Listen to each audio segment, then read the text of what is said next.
Ya, selamat pagi semuanya. Sebelumnya terima kasih sudah hadir di simposium hari ketiga, simposium hari terakhir. Nanti kita akan sampai jam 3 ya, ada dua panel gitu. Panel pertama untuk hari ini bertajuk mengganggu, menubuh, dan menyetara. Pada kesempatan ini, seperti simposium hari kemarinnya juga, akan ada tiga panelis. Yang pertama ada Yutika Jusfayana, lalu Walid Syartowi Basmalah, dan Abednego Andana Prakosajaya bersama dengan Isradina Parica dan Laurencia Dama Firia. Oke, sebelumnya kita perkenalan dulu. Saya Ica sebagai moderator hari ini. Pada panel ini nanti akan ada tiga narasumber, akan dilakukan presentasi secara urut. Nanti teman-teman mungkin sembari mereka presentasi bisa sambil mencatat kira-kira apa, misalkan ada pertanyaan atau tanggapan. Hari ini satu orang akan hadir secara online. Mungkin saya sapa dulu ya. Halo Mbak Yutika, bisa mendengar saya? Iya Mbak, halo. Ya, Bisa terdengar dan jelas. baik. Benar kan ya panggilannya Mbak Yutika atau Iya, ada atau panggilan Tika. lain? Atau Tika Mbak. Tika, oke. Akan saya perkenalkan satu-satu dulu narasumber hari ini. Ya, sebentar.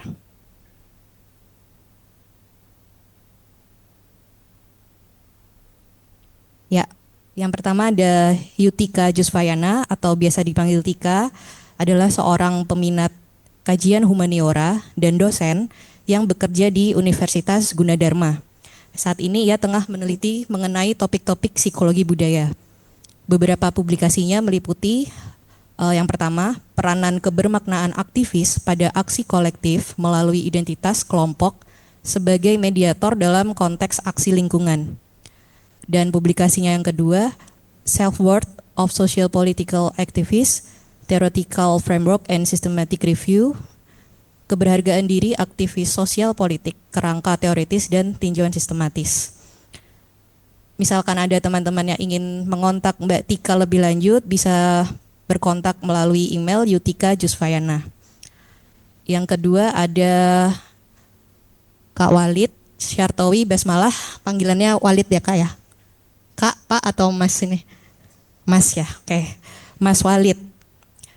Em, Mas Walid Syartowi Basmalah, akrab disapa Mas Walid, adalah seniman dan dosen, sama-sama dosen ya di sini ya. Kayaknya ini Mas juga dosen juga ya nanti ya? Oke.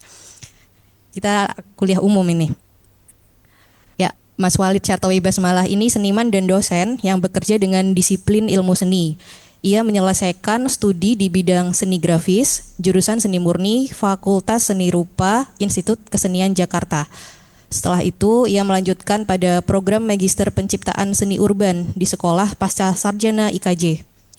Saat ini ia melakukan penelitian tentang hegemoni kultural dan seni media era 1990 sampai 2000 di program doktoral seni Institut Seni Indonesia Denpasar. Ia terpilih untuk mengikuti program Art Camp di Andorra pada 2016 dan residensi di North Art Space, Jakarta pada tahun 2010. Aktif mengikuti pameran di tingkat nasional maupun internasional. Ia sangat menyukai seni cetak saring. Karyanya banyak mengangkat tema domestik dan fenomena alam. Mulai dari tahun 2008 hingga saat ini, kegiatan sosial kepada masyarakat banyak dilakukannya.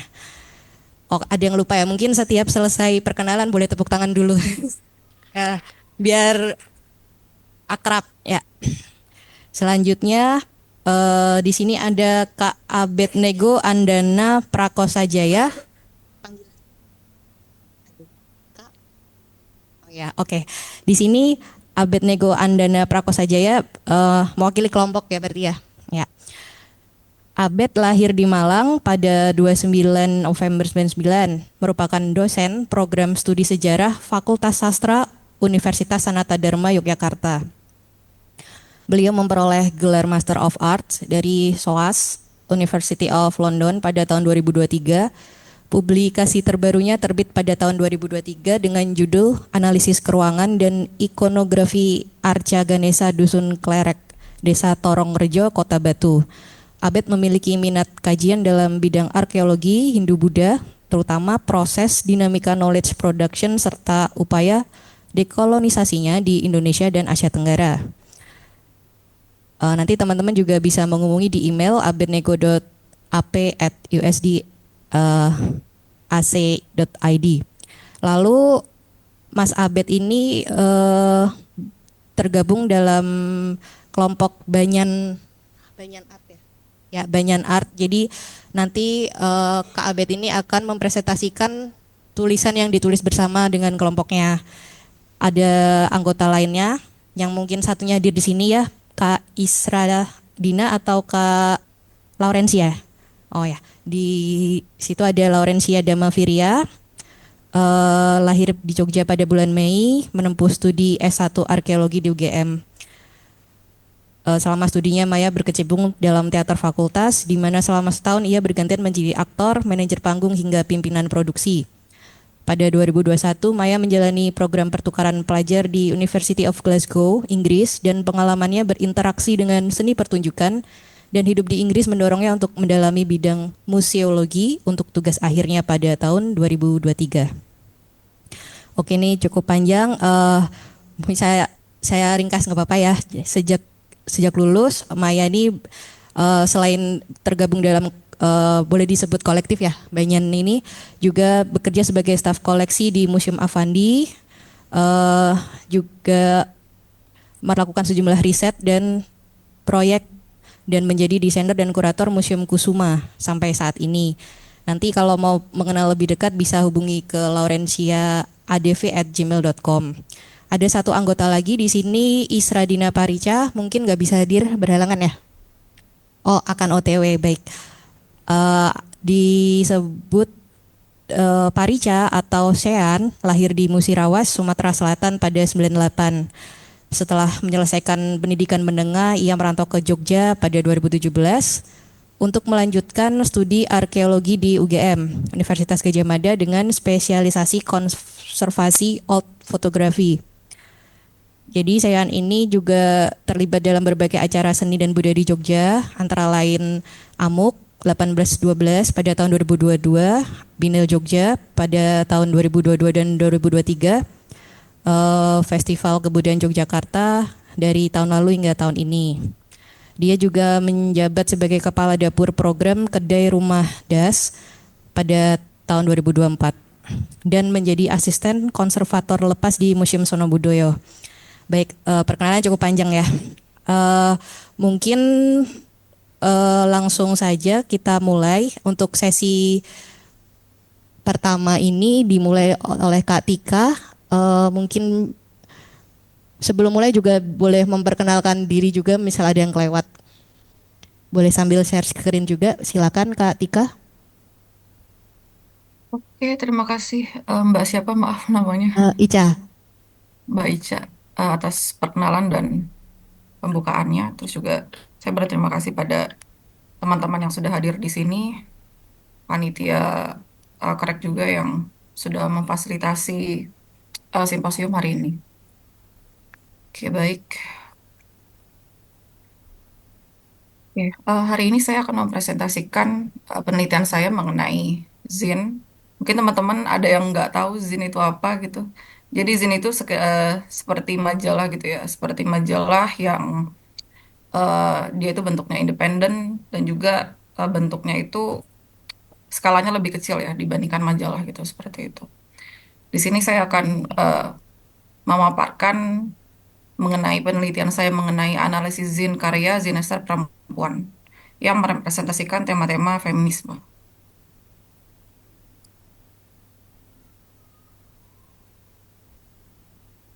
Ya, latar belakangnya Zin itu muncul sebagai media alternatif yang independen karena dia itu nggak ikut ini ya, apa namanya nggak ikut suatu pasar yang besar gitu. Dia pasarnya kecil saja, terus juga dibikin oleh orang-orang yang ya memiliki keresahan atau memiliki ide-ide yang progresif gitu. Akhirnya mereka bikin majalah sendiri karena ide-ide mereka itu kan belum tentu diterima oleh media mainstream. Makanya Zine itu juga sifatnya dia otentik ya. Otentik itu dia nggak ikut algoritma media sosial atau dia nggak ikut ya ide-ide mainstream di media yang besar gitu.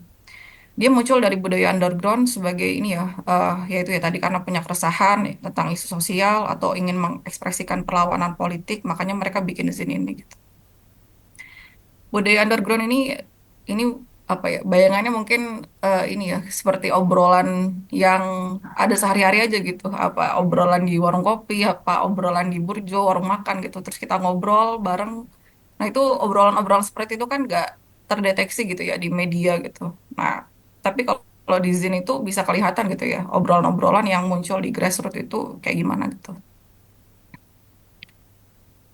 Nah, ini jadi karena dia independen, makanya orang yang bikin zin itu punya kebebasan berekspresi secara penuh gitu ya, tanpa harus dia ikut selera pasar atau kalau dia mau posting di medsos kan orang kadang-kadang mikir dulu ya, ini bakal viral atau enggak gitu, misalnya seperti itu. Tapi kalau zin itu dia bebas aja gitu, dia bebas nulis apapun yang berani atau bahkan isu-isu yang sensitif sekalipun gitu, karena kan juga eh, apa namanya pasarnya itu kecil gitu ya dia punya sentuhan personal, eksplorasi idenya lebih berani dibandingkan media mainstream kan harus ikut ini ya, apa namanya harus menyesuaikan juga dengan pasar gitu.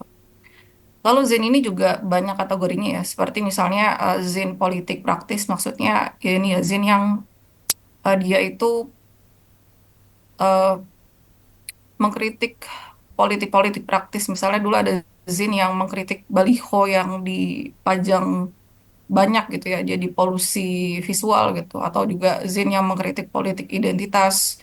Tapi ada juga selain isu-isu politik atau sosial, Zin yang membicarakan tentang musik, kemarin musik punk, terus juga ada yang bikin puisi juga gitu di Zinnya, ada ilustrasi juga, hingga Zin-Zin yang sifatnya bahkan lebih personal lagi ya, seperti cerita sehari-hari atau cerita diari gitu ya. Nah, penelitian saya itu akan membahas kategori zin yang berfokus pada isu-isu feminisme yang ditulis oleh zinaster perempuan. Sebenarnya isu-isu mengenai perempuan ini kan juga udah banyak ya di media sosial gitu. Ada kasus kekerasan atau ada eh, diskriminasi terhadap identitas seksual yang berbeda atau isu RUU TPKS yang dulu tuh pernah populer di media digital. Nah, ini kan karena isu ini sudah banyak, makanya peneliti tertarik ya untuk melihat gimana sih kalau isu feminis itu dilihat dari kacamata grassroots gitu ya. Dilihat dari kacamata orang-orang yang eh, bukan di media sosial tapi di kacamata underground atau grassroots itu gitu. Karena ya di budaya itu kan lebih independen dan lebih bebas dan lebih berani lagi dalam menyuarakan isu tersebut. Makanya Zin ini Zinnya meskipun sudah banyak dibahas di media sosial, tapi pendekatannya bisa lebih personal gitu ya. Dia bisa menceritakan pengalaman perempuan, misalnya menstruasi atau kelahiran. Nah, itu kan jarang ya dibahas perempuan menstruasi gitu. Paling ya kena selingkuh apa kasus viral gitu kan, seperti itu. Tapi kalau di sini kan lebih personal lagi. Dia cerita habis menstruasi atau dia cerita sehabis kelahiran gitu ya. Nah, makanya juga selain lebih personal, Zin ini juga menawarkan ide yang lebih baru gitu. Terus juga ya eksplorasi yang lebih berani gitu ya. Dia curhat misalnya identitas seksual yang berbeda ketika dia tuh suka sama jenis gitu di Zinnya. Atau juga ide-ide yang lebih ya itu sulit untuk dimunculkan di publik gitu ya, di medsos gitu. Sehingga peneliti tertarik untuk meneliti Zin ini lebih jauh. Metode yang saya pakai yaitu metode semiotik Roland Barthes dengan lima kode kategori, hermeneutik, semantik, simbolik, proarietik, dan kultural. Lalu juga setelah itu Zin itu akan dikategorikan ke dalam lima kode tersebut. Labelnya yaitu ada seksualitas, identitas gender, tubuh perempuan, solidaritas, kekerasan seksual, dan kesetaraan. Jadi lima kode kategori tema ini saya dapatkan dari familiar saya tentang data ya, dan juga familiaritas saya tentang penelitian-penelitian sebelumnya. Jadi saya mungkin nggak pakai misalnya feminis second wave atau third wave gitu ya, tapi saya label dari tema ini aja gitu ya, seksualitas, identitas gender, tubuh perempuan. Nah itu saya sudah kategorikan sebagai zin ya kategori isu-isu feminis gitu. Saya akan menggunakan 9 zin dari hasil karya Zinester perempuan, lalu juga nanti akan diuraikan ke dalam beberapa leksia ya, artinya eh, apa namanya untaian kalimat seperti itu, sesuai dengan 5 kategori yang saya sebutkan tadi. Ini zin yang akan saya pakai ya. Pertama, Datang Bulan dari Harem Bulan 2022, Feminim Rage Harem Bulan 2024, dari komunitas para perempuan Zin, yaitu Pertempuran tahun 2017, Love is Kaleidoskop, Meong di Bulan, Zin Orang Gendut, Meong di Bulan, lalu Power 1 sampai 8, Dead Sugar, lalu dari Zinting, Dunia Semakin Genting, Mari Kita Berunding, lalu Zinting 001 2021, Perempuan Bahas Perempuan, dan di balik IWD 2022, Zinting 002 2022. Hasilnya saya mendapatkan 40 leksia ya dari Zin yang sudah saya olah gitu datanya dari kategori Bartes dan juga kategori eh, yang tadi saya sebutkan yang menggambarkan seksualitas, identitas gender, tubuh perempuan, solidaritas, kekerasan seksual, dan kesetaraan. Saya langsung ke hasilnya. Jadi hasil analisis dari coding saya tadi, pertama tubuh perempuan ya. Jadi berdasarkan dari Lexia 3, misalnya ada laki-laki gitu ya, mereka nongkrong di suatu tempat gitu, terus mereka mulai muncul, nah itu muncul pembicaraan yang membicarakan tentang tubuh perempuan gitu ya, apa payudaranya kelihatan besar lah, atau riasannya lebih tebal dari perempuan kebanyakan gitu. Nah, itu Zinester itu mengkritik obrolan tongkrongan laki-laki yang membicarakan bentuk tubuh wanita dan bahkan menjadikan tubuh wanita itu sebagai bahan bercandaan. Lalu nih masih tubuh perempuan, jadi ada norma-norma sosial yang itu kerap dikaitkan dengan perempuan ya gitu. Contohnya rambut gitu ya. Rambut itu adalah mahkota perempuan gitu. Padahal laki-laki itu juga kalau misalnya dia botak itu juga mereka takut gitu ya, takut akan kebotakan atau kalau rambutnya udah menipis ya mereka takut gitu. Jadi rambut adalah mahkota perempuan tuh sebenarnya juga laki-laki itu juga khawatir juga gitu ya terhadap rambutnya juga gitu. Jadi bukan cuma perempuan yang khawatir terhadap rambutnya. Lalu kalau misalnya tidak sesuai dengan norma yang ada, tubuh perempuan itu juga kerap dikritik ya. Misalnya eh, Lexia 2 dia dikritik ayahnya karena pakaiannya itu ini ya dikomentarin gitu ya. Terus juga sadar diri karena dia tuh gendut gitu. Terus juga misalnya dia jadi di Lexia 1 dia jadi karyawan baru terus banyak orang-orang di kantor mengomentari bentuk tubuhnya gitu ya, bentuk payudaranya sampai teman-temannya tuh memperhatikan. Jadi tubuh perempuan itu suka dikritik karena tidak sesuai dengan norma yang ada. Lalu masih tubuh perempuan ini menceritakan tentang pengalaman sakit yang dialami perempuan karena siklus biologisnya di Lexia 8, em, Zinester mengalami premenstrual dysmorphic atau dysphoric disorder PMDD. Dia menceritakan tentang di minggu-minggu PMS ya, estrogennya menurun, terus abis itu juga dia itu moodnya lebih berubah, jadi lebih sensitif, melankolis, dan emosional. Jadi ada pengalaman sakit yang dialami perempuan karena siklus biologisnya. Lalu Zinester lain juga menceritakan pengalaman yang serupa, tubuh yang identik dengan rasa sakit gitu ya. Dia karena baru bersalin gitu ya, terus habis itu bayinya itu ditindik sama bidan, terus bidannya bilang simbolisasi pembiasaan anak perempuan terhadap rasa sakit gitu ya. Meskipun Zinester itu dia nggak setuju gitu, tapi memang kenyataannya juga perempuan akrab dengan rasa sakit gitu ya. Misalnya tadi rasa sakit menstruasi, ada first penetration juga, terus juga melahirkan gitu.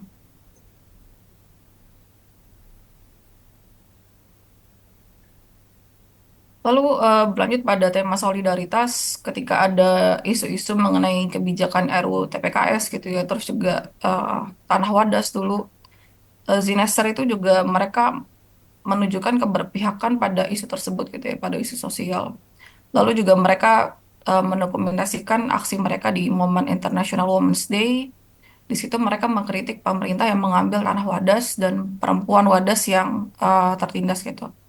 Terus juga Zinastar menunjukkan juga keberpihakan pada kebijakan RUU PKS yang melindungi korban kekerasan seksual serta dukungan pada queer.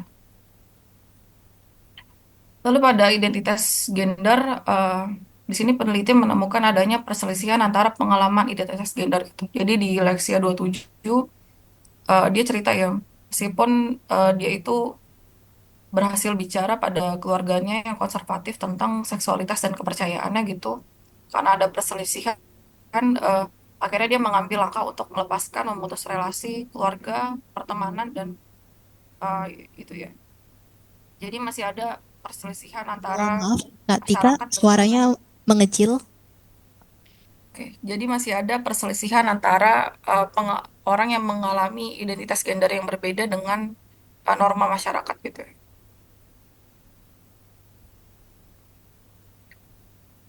Di sini juga Zinester menceritakan pengalaman eh, menyukai sesama jenis ya. Dia di ini di sekolah putri gitu ya, di Lexia 27 dia di sekolah putri suka sama temannya sendiri gitu, tapi ketika dia itu menunjukkan ketertarikan, ketertarikan itu akan bermuara pada kerundungan gitu. Di saat itu dia juga tidak tahu dan takut gitu ya.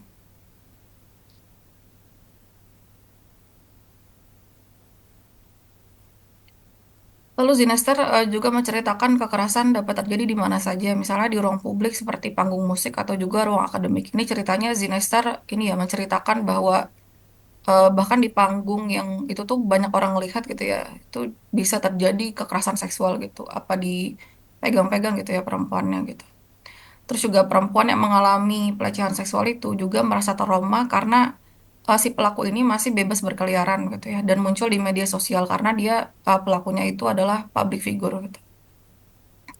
Banyak juga terjadi di ruang akademik ya, misalnya dosen dan mahasiswa gitu. Karena dosen kan punya power ya yang lebih dibandingkan mahasiswa sehingga ya mahasiswanya itu juga ini ya apa namanya rentan terhadap kekerasan itu gitu. Lalu ketika korban kekerasan seksual itu dia speak up itu belum tentu juga akan didukung oleh sekitarnya gitu. Di situ ada Zinester yang dia itu adalah penyintas gitu ya.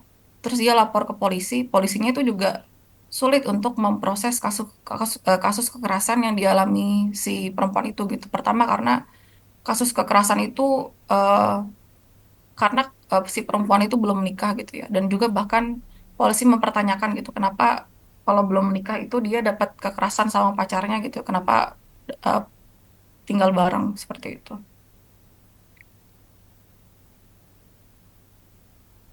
Lalu selanjutnya ada hasil analisis di kesetaraan gitu. Banyak area yang masih didominasi oleh maskulinitas laki-laki sehingga sulit dimasuki oleh perempuan gitu. Di Lexia 35, Zinester dia bilang bahwa di lingkungan musik seni itu masih didominasi oleh laki-laki sendiri gitu ya. Terus dia mempertanyakan kenapa ruang ini sangat maskulin dan sulit untuk dimasuki oleh perempuan. Lalu di Lexia 36 dia melanjutkan lagi ketika misalnya seorang perempuan itu jadi penyanyi atau pemain musik, dia itu dibebani lebih ya, dibebani oleh ekspektasi sempurna gitu. Jadi misalnya dia penyanyi sama pemain musik nggak cukup pintar main musik dan nggak cukup jadi penyanyi tapi juga harus cantik gitu, harus menarik penampilannya gitu. Jadi nggak cukup hanya apa namanya kemampuan atau ya nggak cukup hanya dengan kemampuannya saja gitu, tapi juga penampilannya tuh harus menarik gitu.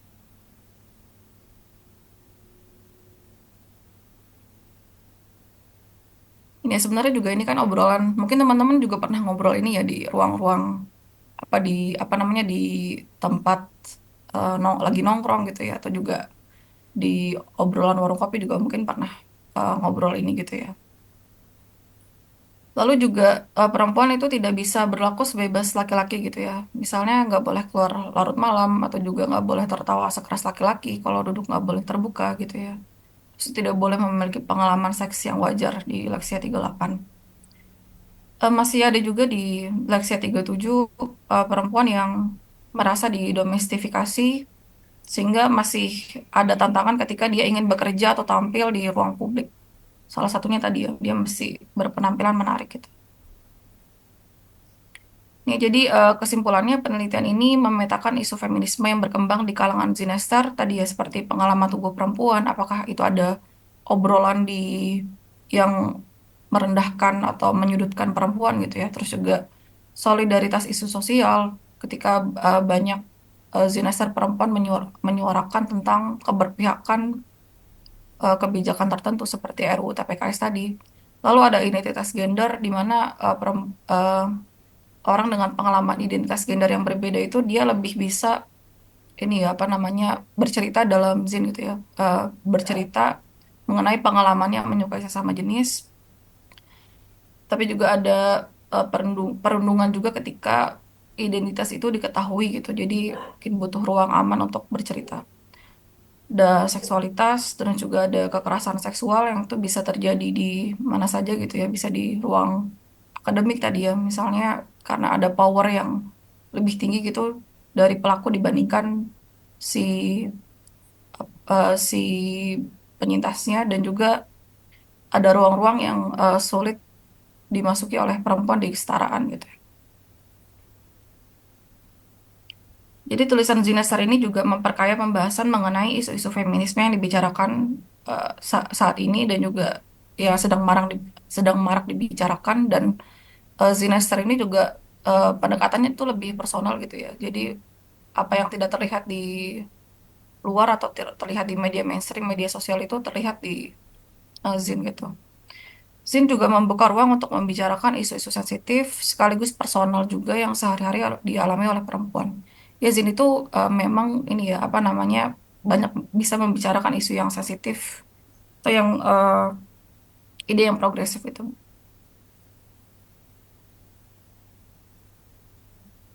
Lalu saya mau membicarakan keterbatasan penelitian juga. Di sini saya tidak membahas feminisme selain dari 6 kategori yang sudah ditentukan tadi ya. Sebenarnya juga kategorisasi feminis juga banyak ya, ada third wave, second wave, terus juga ada Marxis, ada liberal juga. Namun saya tidak membahas mengkategorisasikannya gitu ya, karena juga data di feminis Zin itu juga banyak ya. Misalnya juga belum tentu Zin itu masuk dalam satu jenis gitu. Ada satu Zin itu bisa second sekaligus juga third wave gitu. Lalu peneliti juga berpendapat ada keterkaitan antara isu-isu di underground gitu ya dan juga di media sosial mainstream. Bisa jadi isu di grassroots itu nanti juga yang akan naik ke permukaan gitu ya. Itu juga yang akan mempengaruhi media mainstream yang sekarang gitu. Ini bisa jadi bahan ide penelitian selanjutnya. Oke, Mbak Ica, terima kasih dan teman-teman. Sekian presentasi dari saya. Terima kasih atas perhatiannya. Ya, mungkin boleh applause dulu untuk Kak Tika.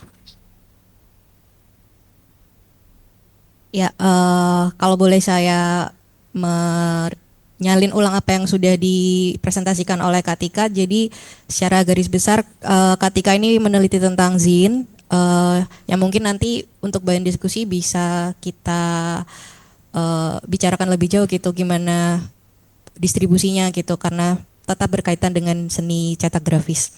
Yang menarik adalah dari zin-zin ini ternyata Zin kehadiran Zin bisa mewadahi gitu obrolan-obrolan yang grassroots gitu, yang di tongkrongan yang mungkin jarang muncul di permukaan atau di media mainstream.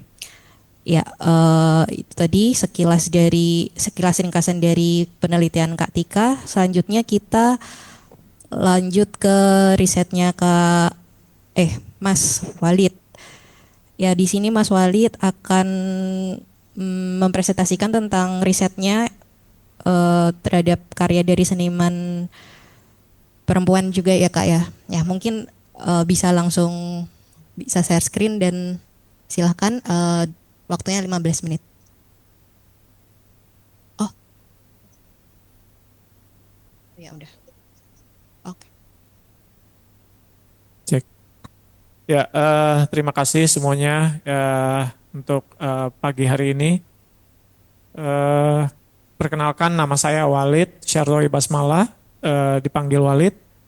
Eh, Pada pagi hari ini saya akan membahas mengenai simbolisme dan estetika dalam karya cetak grafis Marida Nasution, di mana eh, kebetulan setelah Marida Nasution meninggal itu saya dipercaya untuk mengurus karya-karya Marida gitu, karya-karya Marida setelah dia meninggal. Jadi setelah meninggal itu saya sudah 2 kali melakukan pameran pameran tunggalnya Marida di tahun 2015 itu di Galeri Nasional, dan yang terbaru di tahun 2024 bulan Oktober lalu kami melakukan pameran tunggalnya Marida kembali untuk mengenalkan kembali karya Marida yang sudah lama mungkin teman-teman grafis sudah lupa gitu. Nah, itu kita membuatnya di Bentara Budaya Jakarta gitu. Nah, eh, untuk mengenal Marida Nasution, sosok Marida Nasution, di mana Marida Nasution itu merupakan seniman grafis Indonesia yang dikenal dengan karya-karyanya yang syarat dengan makna dan juga nilai estetis, dan juga keberanian dia untuk menerobos pakem-pakem atau kaidah-kaidah yang ada di seni grafis gitu. Nah, jadi untuk kehidupan awalnya sendiri, Marida itu lahir di Jakarta tahun 1956, yang merupakan anak keempat dari 5 bersaudara. Nah, yang hebatnya di sini, Marida itu sosok seniman yang punya keterbatasan fisik, di mana dia itu tidak pendengarannya ini ya pendengarannya agak kurang. Jadi dia kalau ngomong sama dia tuh harus kencang gitu, karena pendengarannya yang nggak bisa dengar suara agak pelan gitu. Jadi keterbatasan itu yang menjadi kekuatan di karya-karyanya dia gitu, di karya-karya grafisnya dia gitu.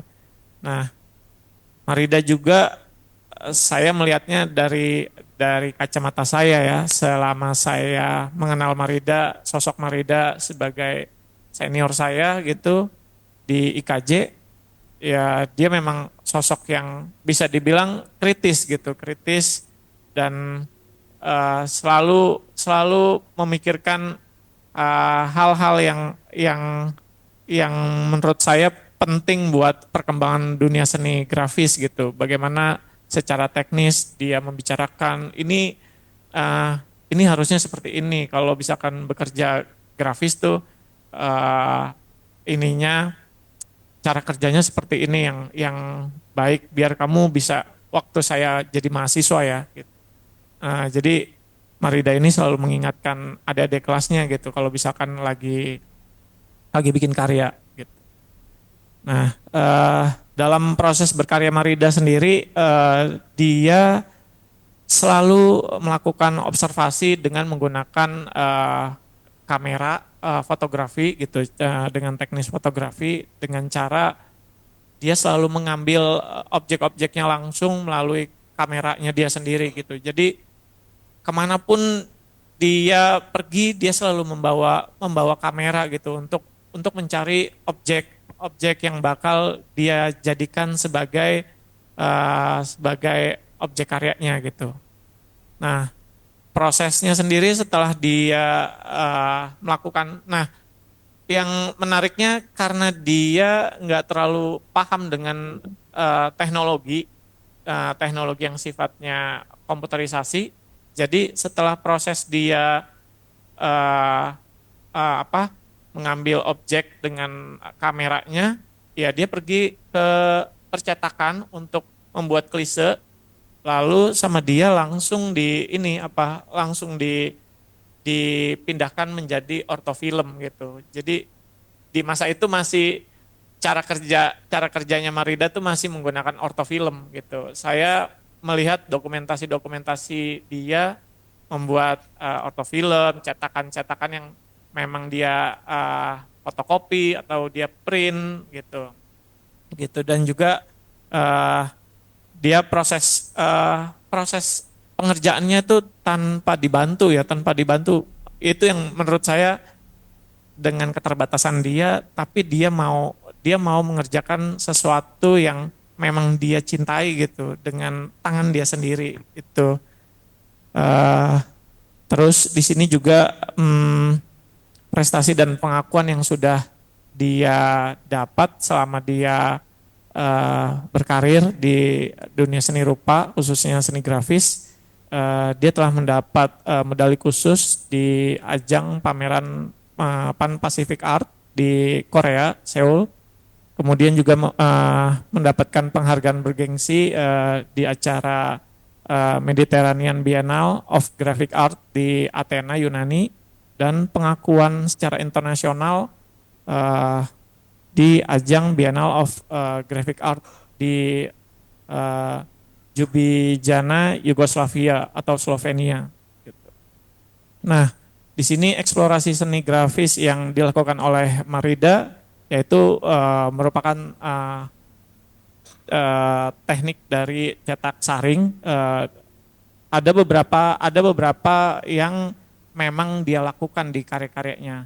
Tidak hanya seni cetak saring, tapi juga di situ dia banyak eksplor dengan teknik etsa dan juga biasanya ya foto etsa itu.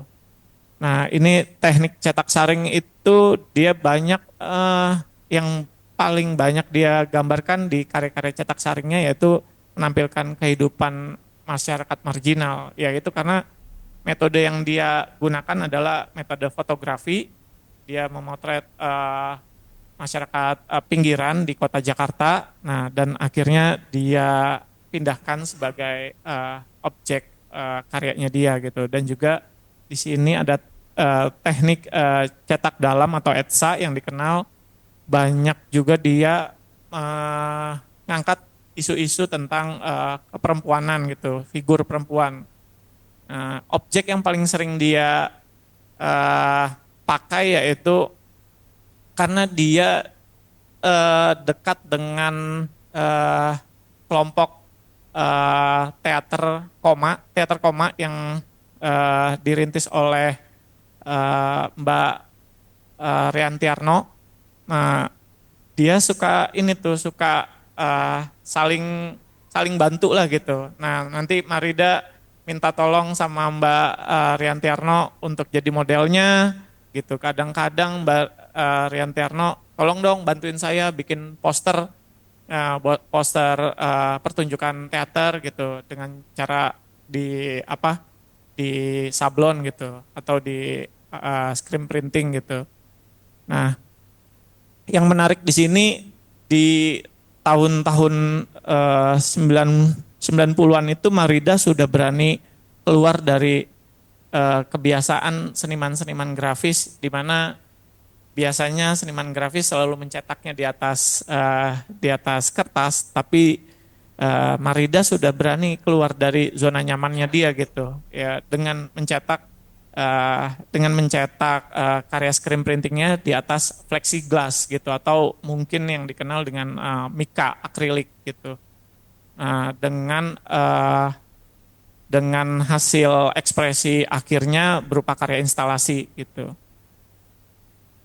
Nah, pendekatan artistik dan juga tema yang sering dia bahas yaitu merupakan analisis visual dengan pendekatan warna, tekstur, komposisi dan juga teknik dalam cetaknya sendiri.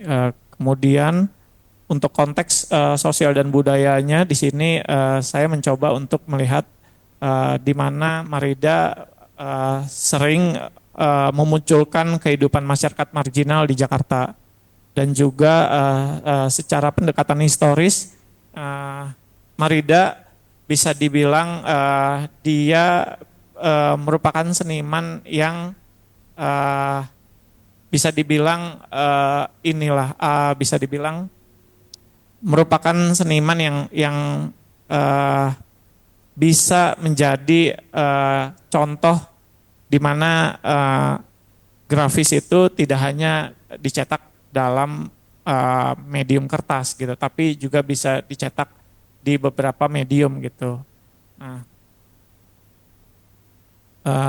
secara makna simbolik ini figur perempuan dan juga yang dalam penelitian saya ini kebetulan saya mengangkat eh, dua karya yang saya akan bahas, yaitu salah satunya adalah figur perempuan merupakan simbol perjuangan dan keteguhan, dan juga eh, apel di sini sebagai simbol budaya dan juga sebagai eh, nilai kegigihan dalam kehidupannya Marida sendiri, dan juga objek bus itu merepresentasikan kehidupan masyarakat urban di Jakarta, dan juga sebagai bentuk solidaritas masyarakat menengah ke bawah gitu.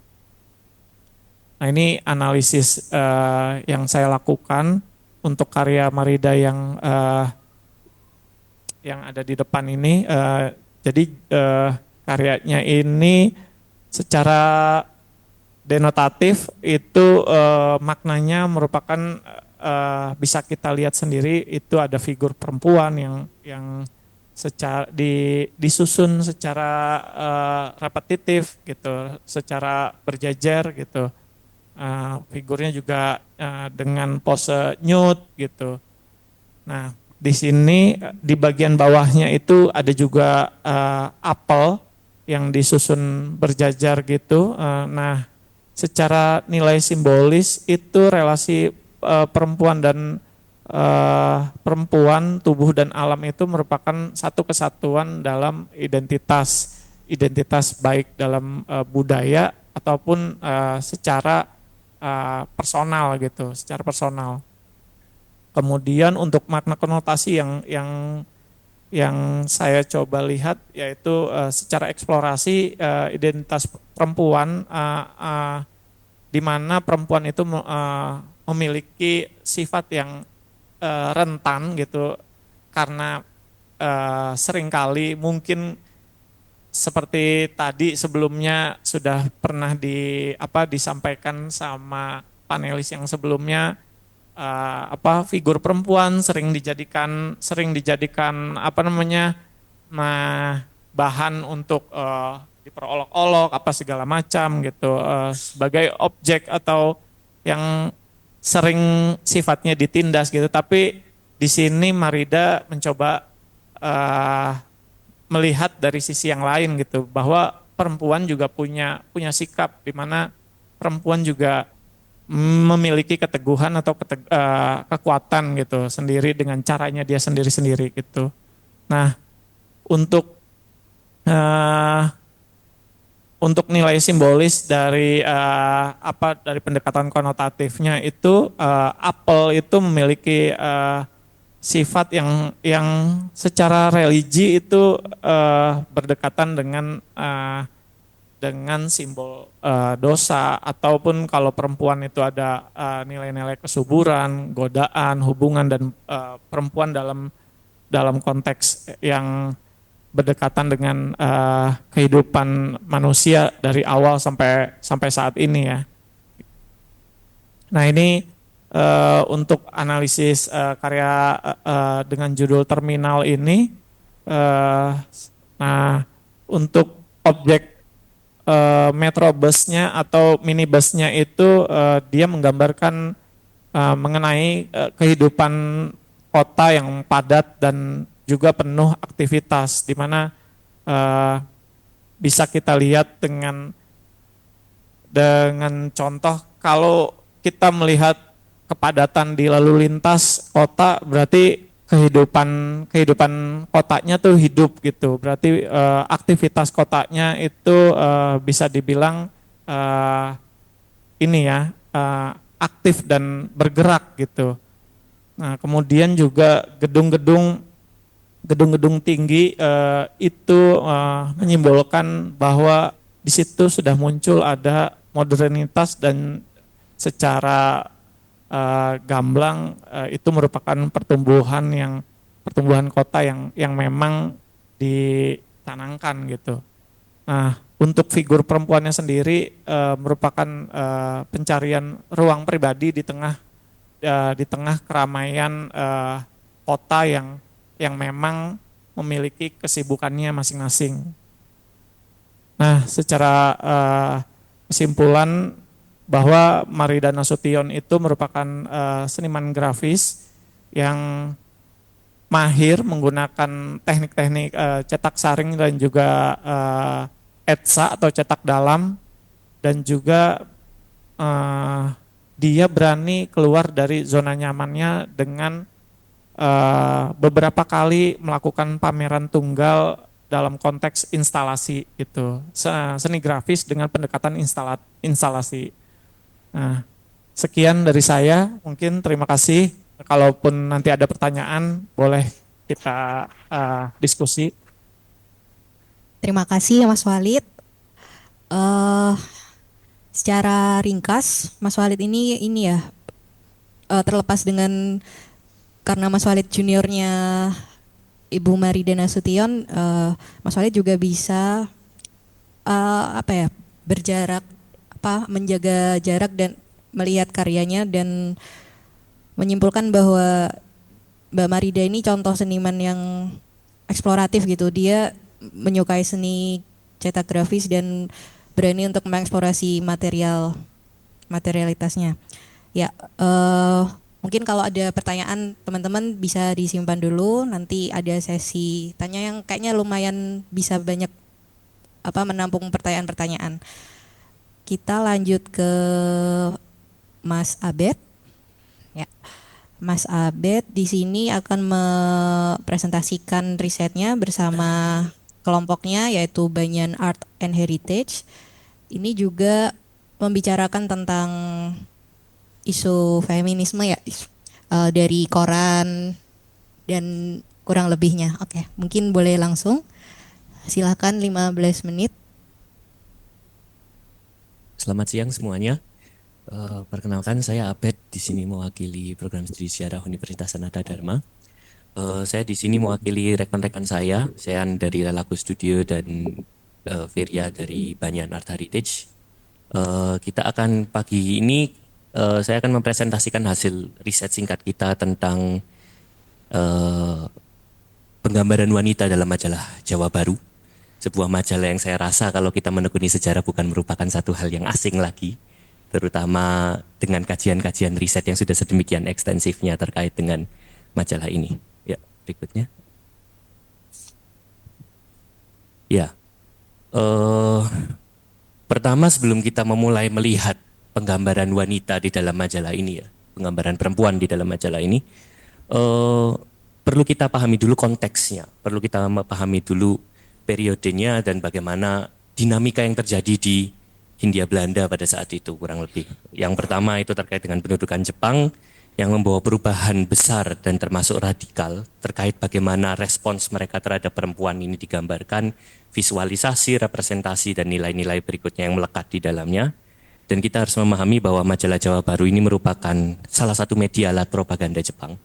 Jadi salah satu media yang syarat akan kepentingan, syarat akan agenda, dan memiliki nilai-nilai internal yang tentunya harus kita pahami niatan-niatannya tertentu, yaitu untuk mendukung perang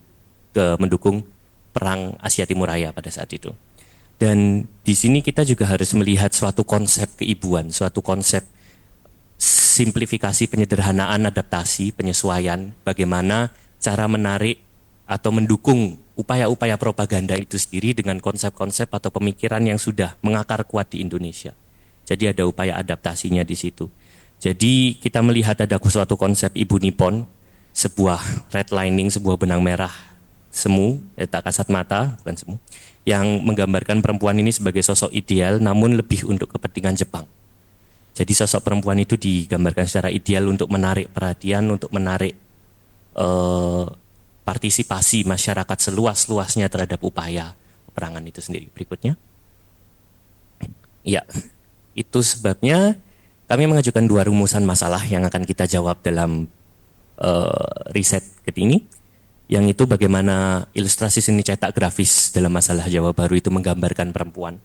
Jadi kita melihat bagaimana perempuan itu direpresentasikan, divisualisasikan menurut gambaran dan imaji para penjajah dalam tanda kutip pada saat periode pendudukan Jepang di Indonesia. Dan bagaimana konsep emansipasi semu tercerminkan dalam penggambaran tersebut. Berikutnya.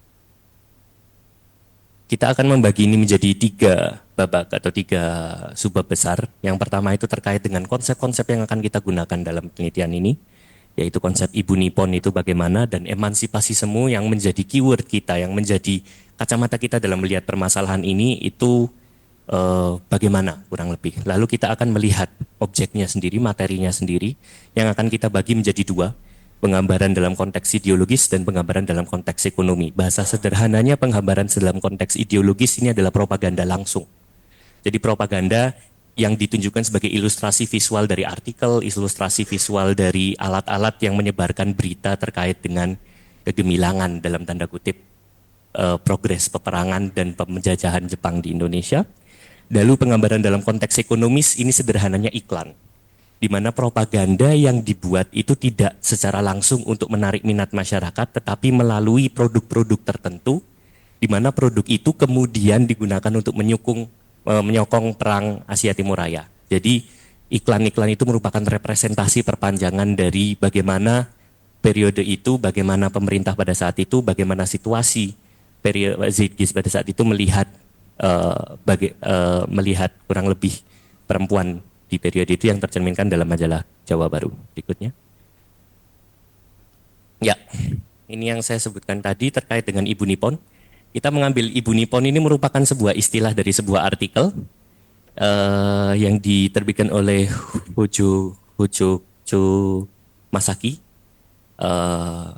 Ibu Nippon itu dipandang sebagai sebuah keharusan atau sebuah sosok perempuan ideal dalam versi pendudukan Jepang di Indonesia, di mana perempuan harus berperan aktif di dalam masyarakat, tetapi tetap terikat pada ranah domestik. Jadi ada sedikit ambiguitas, ambivalen di dalam sana, dan digunakan sebagai alat propaganda bukan untuk mendukung kesetaraan. Jadi di sini Ibu Nippon itu merupakan satu konsep yang digaungkan, yang secara tak kasat mata bergema dalam ilustrasi-ilustrasi yang telah kita kaji, kurang lebih seperti itu. Lalu satu konsep lainnya atau satu ide lainnya yang menjadi perspektif penting atau framework penting dalam penelitian ini yaitu emansipasi semu.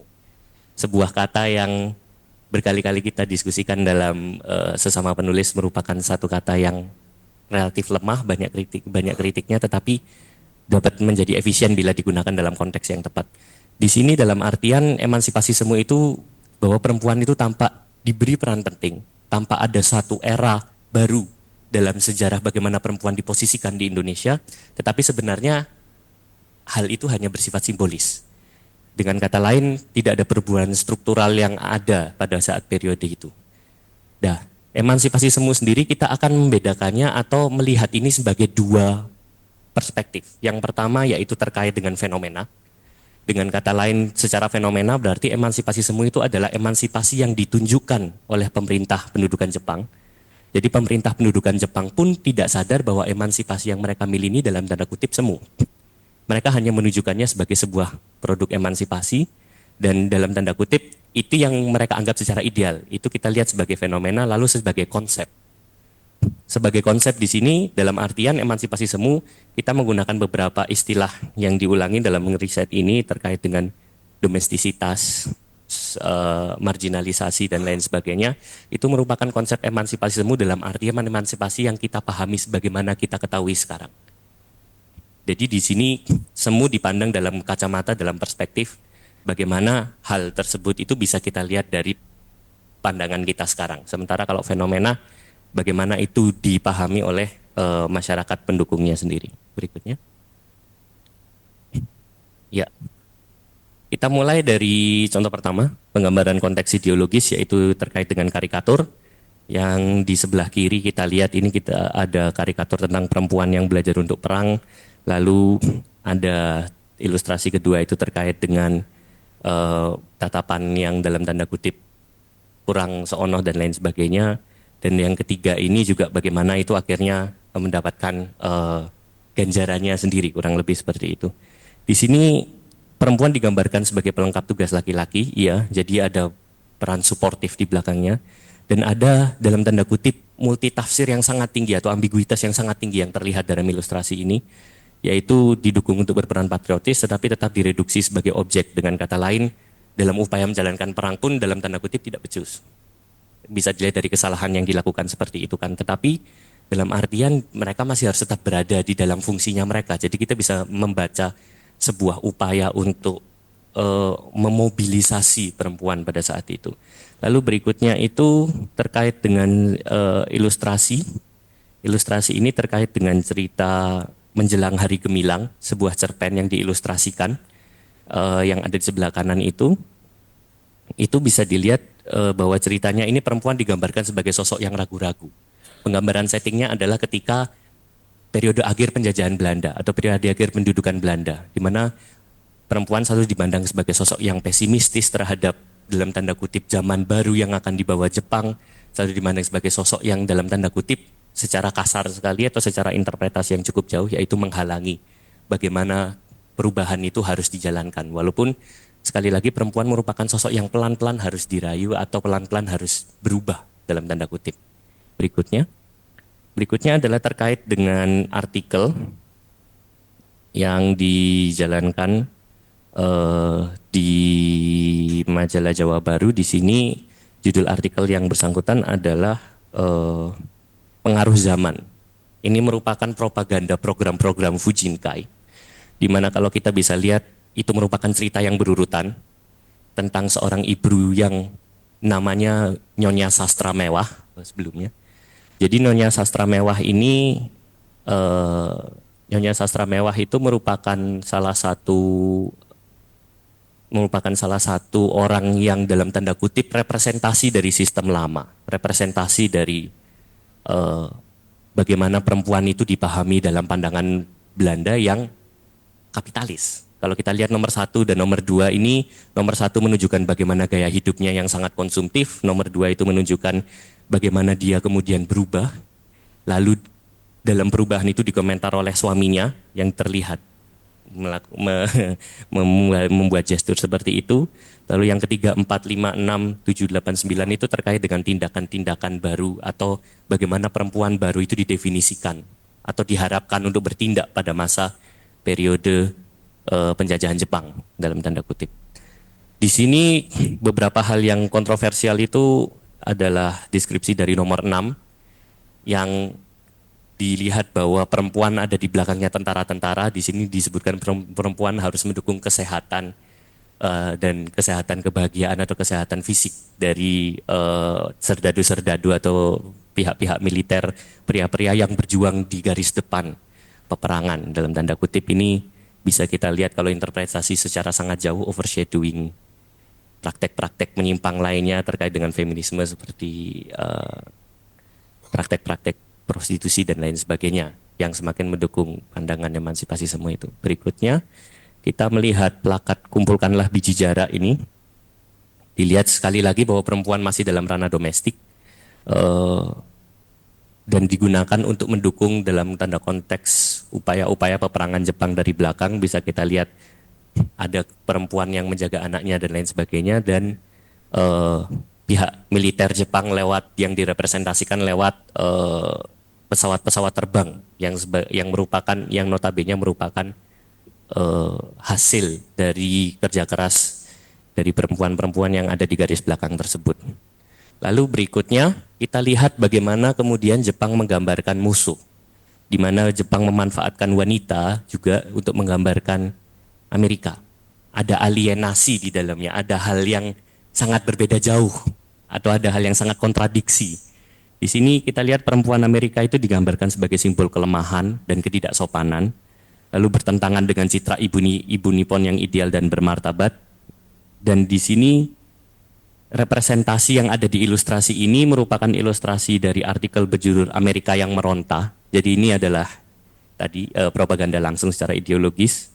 Kita melihat bagaimana Presiden Roosevelt itu digambarkan sebagai sosok antropomorfik, terus bagaimana sosok publik Amerika itu digambarkan sebagai wanita Lady Liberty yang dalam tanda kutip sangat menyimpang dari konsep-konsep ide-ide perempuan ideal yang ada, yang digaungkan oleh pemerintah pendudukan Jepang itu sendiri. Berikutnya kita akan melihat satu hal yang kemudian harus kita pahami secara kritis. Kita masuk ke konteks ekonomi sekarang, ke iklan-iklan. Di iklan ini ada salah satunya adalah toko obat Tai Anhu. Sekali lagi yang menekankan dan menggaungkan konsep domestisitas atau konsep bagaimana perempuan itu harus diidentifikasikan dengan pekerjaan rumah tangga. Walaupun tadi kalau kita lihat secara ideologis, peran-peran perempuan itu selalu ditekan untuk berkontribusi di luar rumah, tetapi peranannya mereka untuk menjalankan tugas-tugas domestik itu sangat gencar. Dan kosakata-kosakatanya yang digunakan itu pun juga istilahnya walaupun terdengar asing bagi kita dibandingkan dengan kosakata resmi dari narasi yang ada di propaganda langsung seperti sehat montok, hilangkan penyakit lemes dan air tetek tambah banyak dan kental, terus bayi yang waras dan lain sebagainya. Ini seakan melegitimasi peranan-peranan perempuan yang peranan-peranan domestik perempuan seutama untuk memenuhi kebutuhan bagaimana perang itu dijalankan, termasuk kewajiban reproduksi dan lain sebagainya. Berikutnya juga ada kedudukan perempuan untuk menjaga fisiknya dalam iklan yang masih sama.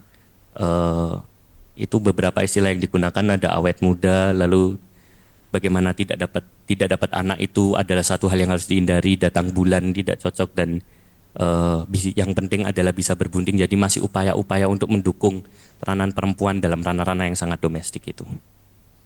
Dan tentunya ini menetapkan sebuah standar bagaimana perempuan ideal itu bisa dicapai jika mengkonsumsi produk-produk tertentu.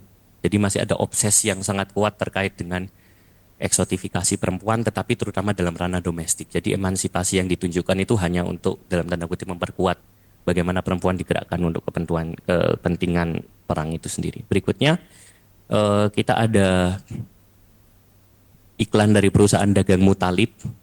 Ini yang sesuai dengan ideologi Hoko, di mana ideologi harus bekerja, perempuan juga harus bekerja untuk kepentingan pendukungan perang itu. Jadi kontribusi perempuan di dalam ekonomi itu juga harus diperhitungkan. Terus juga ada parfum Permima yang sekali lagi menekankan peranan domestik dengan estetika lokal, jadi terkait dengan penggambaran bajunya dan lain sebagainya. Dan solidaritas antar perempuan yang bersifat terbatas untuk mendukung bagaimana mereka semakin merawat diri, bagaimana mereka memperlihatkan kolaborasi untuk menyokong peranan-peranan domestik itu tadi. Berikutnya terkait dengan pesan penting yang dapat kita tarik. Sebelumnya beberapa gambaran yang kita pilih di sini hanyalah sampel dari majalah Jawa Baru tahun 42 hingga tahun 45. Jadi kita memilih sampelnya itu per tahun, memastikan representasi kita ada gambaran 42, 43, 45. Sebagai contoh yang perusahaan Mutalib tadi sudah digunakan kata Indonesia Merdeka. Itu adalah iklan yang muncul tahun 45, kurang lebih seperti itu. Tetapi pesan yang penting untuk yang dapat kita peroleh itu adalah memahami bagaimana zeitgeist itu mempengaruhi posisi perempuan. Bagaimana perempuan itu di dalam konteks periode ini betul-betul direpresentasikan secara bagaimana perempuan seharusnya menjadi sosok yang ideal sesuai sebagai bentuk adaptasi pemerintah pendudukan Jepang terhadap nilai-nilai bagaimana perempuan diinterpretasi di Hindia Belanda pada saat itu. Dan harus kita pahami bahwa visual propaganda bukan hanya seni tetapi juga cerminan dinamika sosial. Dari perkembangan dari tahun 42 sampai 43 sampai dengan 45 ini kita bisa lihat bagaimana perempuan itu masih saja ditekankan sebagai sosok-sosok yang domestik. Kemudian 45 tiba-tiba ada dari perusahaan Mutalib tadi di mana posisi sudah tertekan, maka penggambaran perempuan harus lebih ditekankan kepada usaha-usaha produktif atau usaha-usaha untuk mendukung perang secara langsung. Lalu kesetaraan gender butuh lebih dari sekedar simbol, yaitu adanya perlu perubahan dan struktural nyata. Ini adalah penerapan konsep emansipasi tadi secara konseptual, sementara secara fenomena yaitu merupakan satu hal yang sudah dipahami di masyarakat luas, kurang lebih seperti itu.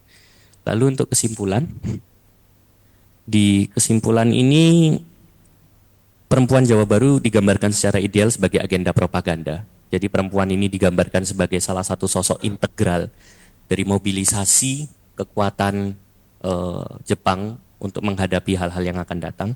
Lalu tidak ada kesetaraan nyata, itu kesetaraan nyata baik dalam konsep emansipasi semu, hadir dalam bentuk penggambaran kesan domestik dan memperkuat stereotip perempuan. Ini sekali lagi paradigma konseptual yang sudah kita jelaskan, dan ilustrasi seni cetak grafis ini mencerminkan zeitgeist zaman pendudukan Jepang. Jadi zeitgeist terkait dengan penekanan peranan perempuan, zeitgeist terkait dengan bagaimana perempuan itu dipandang sebagai sumber daya manusia, karena layaknya dalam konteks peperangan di Asia Timur Raya, berbeda dengan tempat-tempat lain di Indonesia yang mungkin propagandanya tidak sebanter atau tidak segencar yang terjadi di Jawa. Jepang memahami betul bahwa salah satu potensi, bukan, itu satunya potensi paling besar yang bisa dimanfaatkan Jawa adalah sumber daya manusia. Jadi mereka harus betul-betul memiliki positioning yang bagus, memposisikan diri mereka dengan ideal untuk mendapatkan sumber daya itu sendiri guna untuk kepentingan perang. Sekian dari saya. Terima kasih banyak atas perhatiannya dan terima kasih banyak atas kesempatannya. Selamat siang. Terima kasih Mas Abed yang sudah memaparkan hasil riset bersama Banyan Art and Heritage. Eh, Mungkin boleh saya ulangi secara ringkas sekali lagi gitu ya dari panelis pertama gitu. Ada Kak Tika, risetnya Kak Tika dan Kak Abed ini sama-sama meneliti ini ya, bagaimana suatu pembicaraan sehari-hari atau media massa. Kalau Kak Abed dari koran, kalau Kak Tika dari zin gitu. Dalam risetnya Kak Tika lebih membicarakan zin sebagai media yang lebih personal gitu, yang dari bawah ke atas, sedangkan Kak Abed dari koran yang masif dan dogmatik gitu, dari atas ke bawah gitu, yang membatasi, yang mengekang gitu. Sedangkan kebalikannya Kak Tika menemukan temuan dalam penelitiannya bahwa peran zin ini bisa memunculkan hal-hal yang sebelumnya tidak terdeteksi gitu dan berusaha meretas hal-hal konservatif.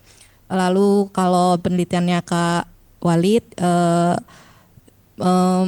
menganalisis karya dari seniman Maridana Sution yang beliau adalah seniman perempuan yang vokal dan berani menabrak batas-batas konvensi dari seni grafis dan berani mengeksplorasi materialnya. Mungkin dari ketiga presentasi ini saya buka sesi pertanyaan pertama untuk 3 orang dulu yang ada di ruangan. Boleh mengangkat tangan. Oke, 1, 2, 3, 4. Oke, 4 nggak apa-apa. Sebelum pertanyaan sebutkan nama dan mungkin latar belakang, asal atau misal profesi, dan pertanyaannya ditujukan ke siapa.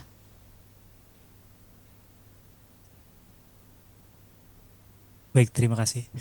Untuk ketiga pemateri, Mas Abed, Sebutkan nama ya. dulu, Kak. Saya Damar. Untuk pertanyaan saya untuk Mbak Tika sih. Tadi kan Mbak Tika itu memaparkan analisisnya tentang tekstual yang di dalam zin ya. Jadi lebih banyak yang diperlihatkan adalah teks dari segi teks gitu. Nah, saya penasaran bagaimana bentuk visualnya itu merepresentasikan atau mewujudkan isu-isu gitu, seperti isu kekerasan, isu identitas, isu kesetaraan. Itu ilustrasinya divisualkan seperti apa? Apakah dengan simbol, metafora, atau dengan kode-kode tertentu gitu. Jadi apakah visual itu juga terkait dengan teks yang disampaikan gitu. Kemudian kalau untuk Mas Abed,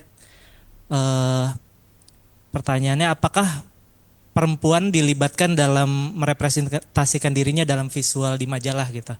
Kan kita nggak tahu, saya nggak tahu ya itu apakah gambar-gambar itu dibuat oleh ilustratornya laki-laki atau perempuan. Apakah ada perempuan juga yang terlibat di situ untuk merepresentasikan dirinya? Kemudian bisa tidak diidentifikasi ilustrasi dalam koran atau majalah itu dibuat dengan teknik cetak apa gitu? Makasih. Ya, terima kasih Kak Damar. Mungkin disimpan dulu ya jawabannya, sekaligus kita pertanyaan dulu aja semua. Terima kasih. Mas, saya Alex, saya juga ingin bertanya pada Abed berkaitan dengan visualisasi. Apakah nyambung dari situ? Ada nggak? Kamu bisa menjelaskan bagaimana proses visualisasi dari Ibu Nippon itu? Ya, dan mungkin bisa dijelaskan dengan bagaimana visualisasi dari sosok ibu ideal sebelum orang Jepang datang, sesudah orang Jepang datang, dan Dan dibandingkan dengan visualisasi ibu ideal yang lain, bagaimana visualisasi ibu Nippon itu berbeda. Nah, memang salah satu cara untuk melihat itu ya dengan dicari siapa yang gambar. Yang gambar siapa, gambarnya sebelumnya apa, gambarnya yang sekarang seperti apa. Itu yang pertama, dan itu berkaitan dengan pertanyaan saya yang kedua soal visualisasi dari idealisasi perempuan ini. Karena seperti kita tahu di zaman Hindia Belanda itu kan banyak sekali terbit buku-buku yang menjelaskan etika perempuan seperti apa, terus perempuan Indo seperti apa. Jadi cara mereka berpakaian, cara mereka berjalan, makan, supaya mereka dapat jodoh yang bagus kan itu tidak hanya ada tapi berkembang setelah zamannya. Dan bagaimana idealisasi ibu di zaman Nippon ini merespon terhadap idealisasi perempuan di zaman Hindia Belanda yang sudah ada, dan bagaimana itu kemudian tervisualisasikan. Itu pertanyaan saya. Buat Abed, pertanyaan saya buat namamu siapa? Walid. Um, Marida itu dari mana ya inspirasinya ya? Kamu tadi berkali-kali bilang dia keluar dari zona nyaman itu ya. Saya kok berpikir dia nggak pernah punya zona nyaman. Jadi menurut saya ya, sejauh saya mengenal Marida Nasution, karena dia selalu, saya tidak pernah melihat karya-karya dia yang mengikuti pakem display dari grafis dari awal itu memang dia selalu selalu eksperimentatif kalau kita kalau kita mau memakai istilah itu. Nah, karena itu saya ingin bertanya dari mana dia, inspirasi dia itu dari mana? Ya dia bekerja dengan koma. Dia kan selalu dianggap dalam tanda petik aneh ya, dari awal. Tapi kan tetap aja dia harus ada inspirasinya, tidak mungkin dia out of the blue gitu ya. Itu pertanyaan saya. Terima kasih. Ya, terima kasih. Untuk penanya selanjutnya, tadi ada 4 orang ya. Selamat siang teman-teman.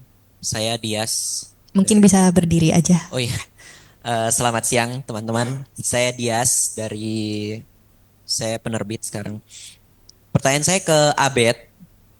Tadi kan kita bicara tentang bagaimana Ibu Nippon itu divisualkan, yang kalau di presentasimu itu dikonsepkan sebagai emansipasi semu. Ketika kita bicara emansipasi semu, cabangnya biasanya 2.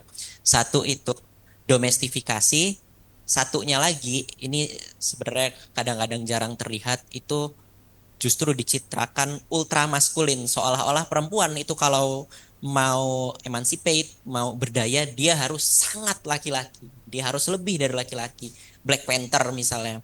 Terus juga terlebih ini konteksnya in time of war ya, di tengah masa perang itu biasanya citraan perempuan yang ideal itu adalah perempuan yang ultra maskulin. Cerita Mulan misalnya di Cina. Terus juga poster-poster propaganda Soviet itu mencitrakan perempuan itu tuh pasti tangguh, menyingsingkan lengan sebagai dan sebagainya dan sebagainya. Kamu melihat itu nggak di propaganda Jawa Baru? Dan kalaupun nggak melihat, kenapa ya berbeda gitu? Kenapa in time of war tapi kok nggak ada citraan ultra maskulin? Itu aja sih. Terima kasih. Ya, terima kasih.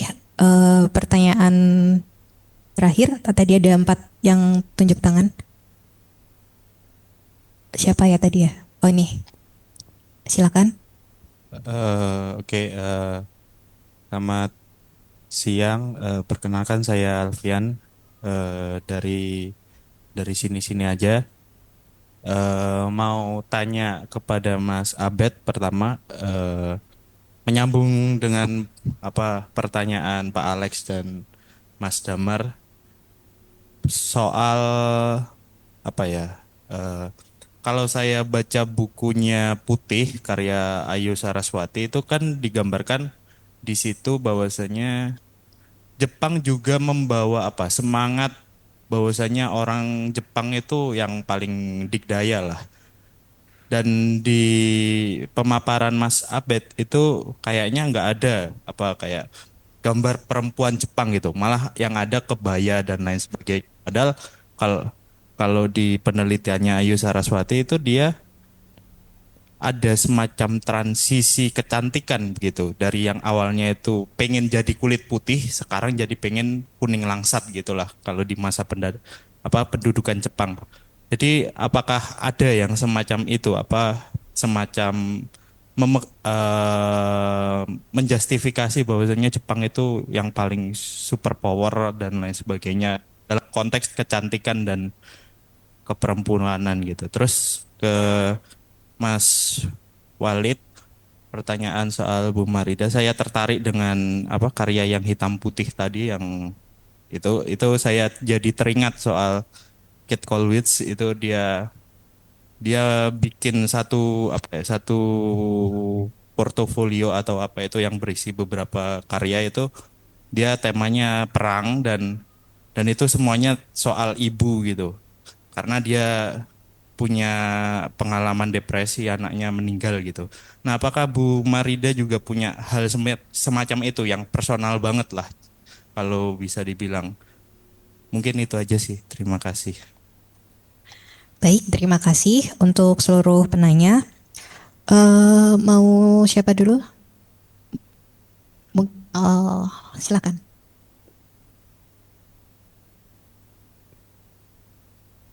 Saya mohon izin nanti kalau pertanyaannya lupa tolong diingatkan karena saya mencatat beberapa. Yang pertama Mas, terkait dengan apakah perempuan dilibatkan dalam merepresentasikan dirinya dalam majalah? Iya, dalam artian bukti yang saya tunjukkan itu dari foto.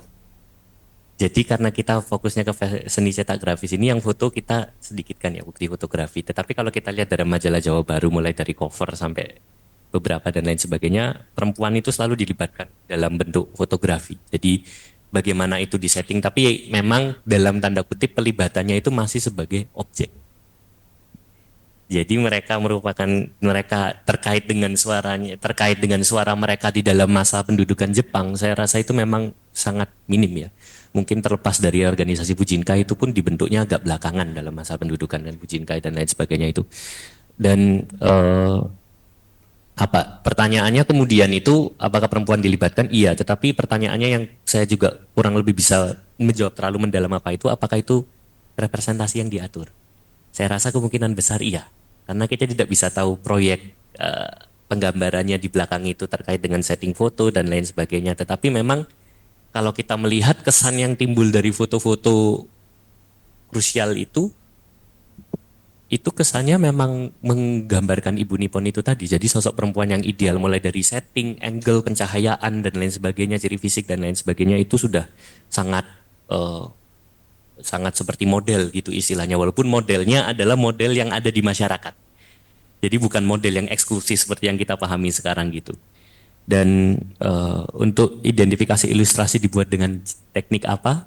Jadi karena ini proyek kolaborasi, Jaya izinkan saya untuk call a friend. Jadi silakan teman-teman seniman mungkin saya minta tolong karena yang lebih paham dalam konteks itu ya rekan penulis lainnya. Ya. Kalau untuk teknik cetaknya yang jelas kurang lebih dia sama dengan koran yang di bawah militer Jepang langsung. Tapi kami nggak berhasil menemukan secara spesifik itu teknik cetaknya apa seperti itu. Cuma yang kami dapatkan itu mesin yang banyak dipakai oleh TNI Jepang itu adalah mesin lungsurannya masa Hindia Belanda. Gitu, cukup sampai situ. Bisa dilanjutkan, Mas Abed?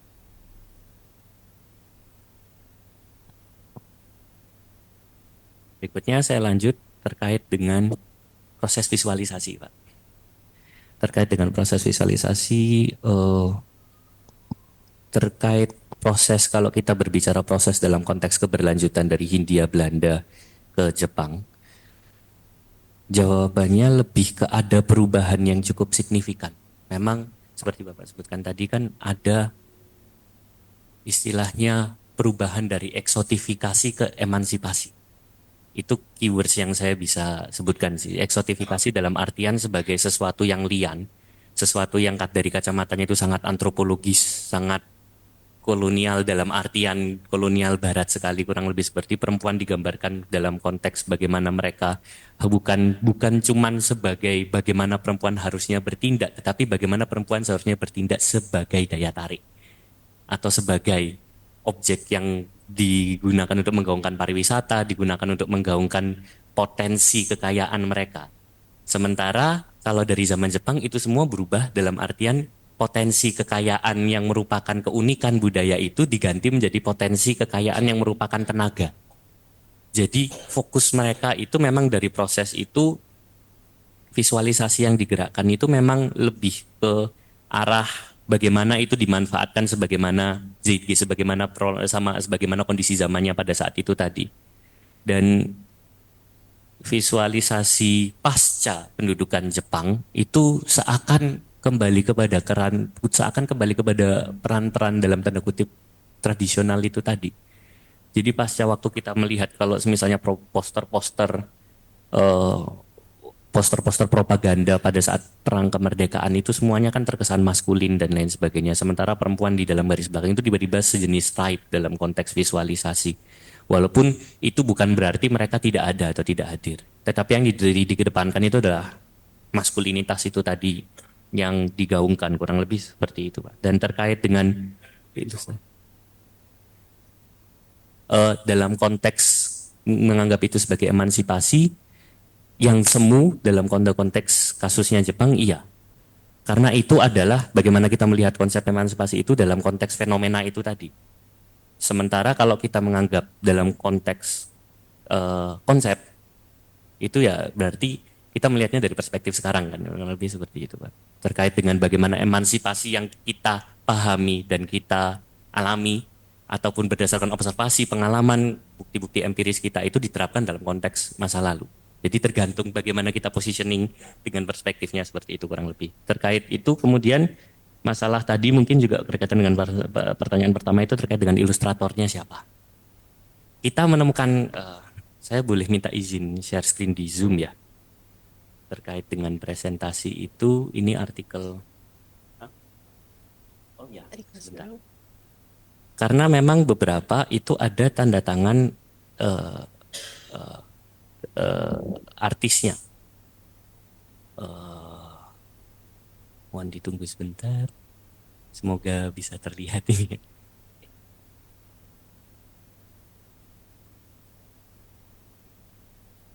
Oke. Ini kita bisa lihat nama jelas di sini ada Saseo Ono. Jadi ilustratornya itu adalah, saya pikir iya, kebangsaan Jepang dan 2 orang. Sekali lagi Saseo Ono dan saya lupa, mungkin nanti Mas Haji Anda juga ada ilustrator lainnya yang juga kajian yang ada kajian dari UI terkait dengan ilustrator Saseo Ono ini. Jadi memang bagaimana gayanya dia, walaupun sangat minim kurang lebih, tetapi karyanya memang cukup sangat familiar istilahnya. Dan dia merupakan salah satu yang mungkin mendidik dalam perkembangannya PTPI.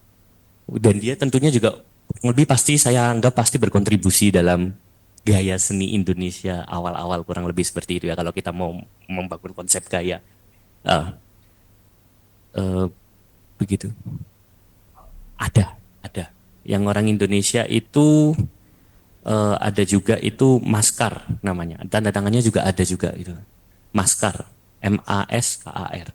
Apakah itu nama artis atau itu nama seniman atau dan lain sebagainya itu belum kita gali sejauh itu Pak. Karena memang fokus kita kepada visualisasinya dan memang kita belum sempat menyentuh artisnya. Iya, betul. Jadi iya. Jadi memang itu mungkin tahap berikutnya ataupun siapa saja yang mau mengkaji. Siapa saja yang mau mengkaji itu memang itu tahap berikutnya karena kita lebih fokus ke baseline, grounding konsepnya dulu bagaimana kita melihat ini. Dan bagaimana kita menemukan satu redlining dalam representasi itu mungkin dari redlining ini bisa kita kembangkan ke tapi mungkin dalam kajian yang lainnya. Ya. Boleh maju aja nggak Pak? Iya, salah satu karya Maskar itu yang Mutalib itu tadi. Mutalib itu yang perusahaan nasional Indonesia. Iya, kurang lebih yang Mutalib itu yang mungkin nanti bisa dilihat di hanunya kurang lebih seperti itu ya. Oke. Terus lalu berikutnya visualisasi Hindia Belanda dan perempuan Indonesia dan bagaimana idealisasi Ibu Nippon di perempuan ini, saya pikir itu merupakan proses tadi ya Pak. Jadi mereka tidak serta-merta menggaungkan oh ini anu, cuman mereka mengganti fokusnya kurang lebih sedikit saja. Jadi kesan eksotisasi pun masih bisa kita lihat tadi sebetulnya kan. Cuman bagaimana mereka memposisikannya, bagaimana mereka memanfaatkannya itu betul-betul dirubah. Lalu terkait dengan pertanyaan Dias tadi, terkait dengan emansi semu, domestifikasi itu penjinaan ya, jadi domestisitas lagi ngomongnya ya kalau domestifikasi. Lalu ultramaskulin, saya mohon izin kalau ultramaskulin jelas. Jadi maskulin itu jelas ada di penggambaran-penggambaran majalah Jawa Baru, bagaimana pria digambarkan itu ya juga memang berpakaian tentara dan lain sebagainya. Memang ilustrasinya tidak kita tunjukkan di sini, tetapi mungkin ada satu pertanyaan yang saya harus melihat contohnya di luar Jawa Baru. Yang saya temukan waktu riset juga, ini mungkin merupakan jawaban yang agak absurd karena saya menemukan penggambaran tentara yang feminin, sangat feminim justru istilahnya kan kurang lebih seperti itu. Jadi membaca propaganda Jepang dan bagaimana politik dan visualisasinya itu sangat kompleks kalau saya lihat. Dan ini menggambarkan tentara musuh, ini menggambarkan tentara sendiri. Ini ada di dalam buku Certain Victory karya David C. Earhart, kurang lebih seperti itu. Tetapi memang penggambaran ini yang tidak kita temukan di dalam Jawa Baru. Jadi propaganda Jepang itu tidak ada dalam tanda kutip, apalagi kalau David C. Earhart ini kan dia fokusnya memang propaganda Jepang di mainland Jepang dan bagaimana perang di Asia Timur, terutama kurang lebih seperti itu kan. Tapi propaganda ini merupakan satu hal yang sangat spesifik. Dan tentunya seperti saya sebutkan tadi dalam kasus Indonesia, kenapa di Jawa ya? Karena memang sumber daya yang bisa dikeruk hanyalah manusia. Kenapa dan lain-lain tenaganya tidak segencar yang ada di luar Jawa? Karena sumber daya alam banyak melimpah di situ kan. Tenaga kerja manusia tidak terlalu dibutuhkan dalam tanda kutip. Jadi memang ada bentuk bagaimana mereka menampilkan ultramaskulinitas, iya jelas ada dan lain sebagainya. Tetapi mereka betul-betul memperhatikan pangsa pasarnya itu bagaimana. Betul-betul memperhatikan targetnya itu bagaimana.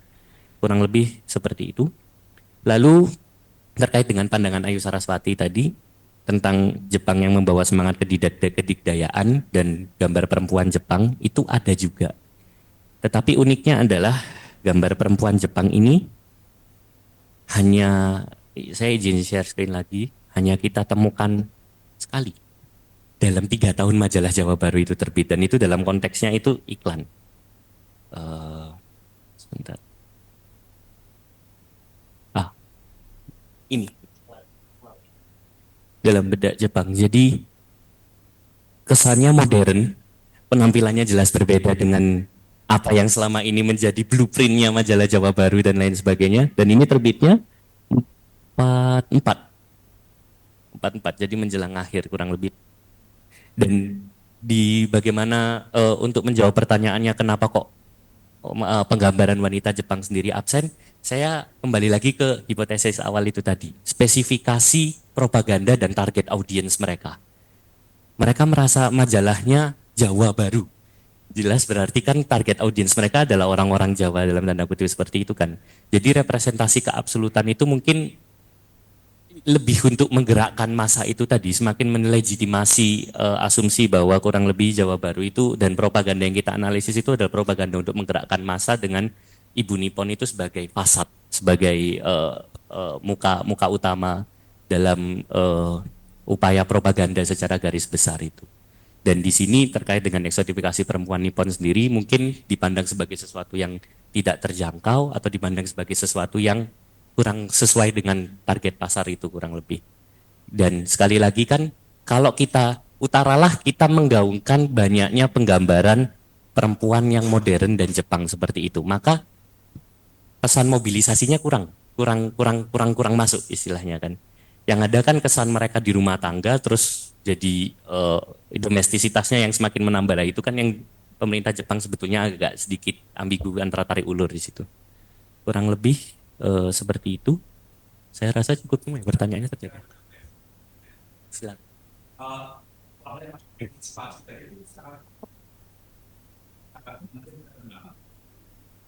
mungkin sebagai kerangka analisis itu bisa ditambahkan karena itu bukan unik di Indonesia, tapi di mana-mana kalau zaman perang perempuan itu selalu diemansipasikan sebagai workforce, sebagai tenaga kerja ya. Dan itu terjadi di mana-mana. Jadi kalau di Amerika misalnya dan di Eropa ketika perang perempuan di diemansipasikan, ranahnya dipindah dari domestik ke publik. Ketika para pahlawan ini pulang dari medan laga, diambil lagi fungsi-fungsi publik itu dikembalikan lagi mereka ke domestik. Dan itu sampai ada penelitian jumlah perempuan di Amerika setelah tahun 45 yang bunuh diri itu banyak sekali karena mereka tidak bisa kembali lagi ke wilayah wilayah domestik lagi. Nah itu kan seperti bukan hanya emansipasi semu, tapi seperti apa menyebutnya ya eh, eksploitasi eksploitasi ganda kan itu. Mungkin itu bisa dipakai sebagai double meta eksploitasi. Mungkin itu bisa kamu pertimbangkan untuk melihat itu seolah-olah itu memang terjadi emansipasi. Nah, ternyata itu justru sebaliknya itu eksploitasi yang lebih lebih canggih. Karena dalam sejarahnya kita tahu nanti itu akan pasti dikembalikan ke domestik lagi. Hanya komentar itu mungkin kamu bisa pertimbangkan. Ya, mungkin sebelum ke Mas Walid, ke Kak Tika dulu nggak apa-apa ya? Ya, halo Kak Tika, masih ada di Zoom? Iya Kak, saya masih ada. Apa suara saya terdengar? Ya, sudah terdengar. Ada satu pertanyaan dari Damar tadi, perlu saya ulangi atau Kak Tika sudah siapkan jawabannya? Sudah saya siapkan. Kak, Oke. jawabannya tadi terkait ini ya, visualisasi ya. Ya, visualnya gimana? Karena tadi dalam konteks scenes-nya itu lebih banyak konsepnya, konseptual ya. Gimana Kak, konseptual? Gimana Kak Tika itu melihat ilustrasinya? Jadi kayak lebih lebih melihat visualnya itu direpresentasikan seperti apa gitu dari scene-nya. Jadi bukan dari topiknya. Ya, jadi dari saya mau menjawab dari visualnya ya. Tadi mungkin karena saya itu sorry. Halo, Oke, jadi oke. sorry. Tadi saya nunggu ini dulu, ada gangguan. Pertama mungkin saya mau nunjukin contoh dari Xenia itu ya yang pakai apa namanya? Pakai visual gitu. Karena mungkin tadi juga saya metodenya itu Roland Barthes yang analisis semiotik ya, jadi lebih memakai teks gitu ya. Mungkin saya kasih aja salah satu contoh visual dari zine. Ini zine-nya udah dicetak gitu ya. Pertama dari zine Hai Rembulan. Dari zine Hai Rembulan misalnya dia menceritakan tentang menstruasi gitu ya. Nah itu diilustrasikan ya gambar perempuan apa adanya gitu ya. Misalnya dengan lagi tiduran terus juga darah menstruasi itu keluar gitu. Lalu juga di gambar-gambar perempuan zin yang saya teliti itu juga banyak gambar perempuan itu identik dengan bunga gitu ya, identik dengan bunga terus juga ya identik dengan hal-hal yang feminim gitu. Terus selain dengan ilustrasi gambar, visual itu juga dengan fotografi gitu ya. Misalnya mereka lagi sama-sama aksi IWD gitu. Sorry nih, karena sorry saya lagi berjalan. Misalnya pas di IWD gitu ya, mereka itu lagi demo tentang RUU kebijakan TPKS, mereka biasanya majang foto gitu ya, foto mereka lagi demo gitu. Jadi ya di Zin itu juga ada fotografinya juga ya, foto-foto yang mereka cetak sendiri, mereka foto sendiri gitu. Lalu juga bentuk-bentuknya juga ada puisi juga gitu ya. Jadi ada ilustrasi dan juga ada fotografi gitu dari Zin itu. Itu apakah menjawab?